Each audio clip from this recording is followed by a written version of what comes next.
সোহাগ হত্যাকাণ্ডে দৃষ্টান্তমূলক শাস্তির ব্যবস্থা হবে। বিস্তারিত দেখুন অগ্রযাত্রার ডেস্ক রিপোর্টে। রাজধানীর মিটফোর্ড হাসপাতালের সামনে প্রকাশ্যে ব্যবসায়ী সোহাগকে নৃশংসভাবে হত্যার ঘটনা দ্রুত বিচার করে দৃষ্টান্তমূলক শাস্তির ব্যবস্থা নেওয়া হবে বলে জানিয়েছেন আইন উপদেষ্টা ডক্টর আসিফ নজরুল। শনিবার সকালে নিজের ভেরিফাইড ফেসবুক অ্যাকাউন্টে পোস্ট করে এই মন্তব্য করেন তিনি। আসিফ নজরুল লিখেন, রাজধানীর মিটফোর্ডের নারকীয় হত্যাকাণ্ডে দ্রুত বিচারে সরকার বদ্ধপরিকর। এই ঘটনার সঙ্গে জড়িত 5 জনকে এরই মধ্যে গ্রেপ্তার করা হয়েছে। পুলিশ সর্বোচ্চ গুরুত্ব দিয়ে তদন্ত শুরু করেছে।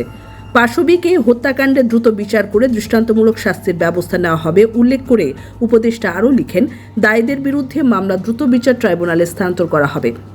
দ্রুত বিচার ট্রাইব্যুনাল আইন 2002-এর ধারা 10-এর অধীনে দ্রুততম সময়ের মধ্যে বিচারের ব্যবস্থা করা হবে।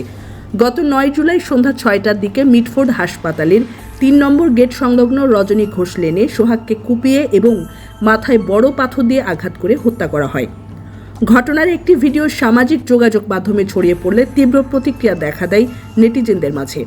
প্রত্যক্ষদর্শীরা জানান, সোহাগকে প্রথমে মিটফোর্ড হাসপাতালের গেটের ভেতরে মারধর করা হয়, পরে তাকে টেনে হিঁচড়ে গেটের বাইরে এনে নৃশংসভাবে হত্যা করা হয়।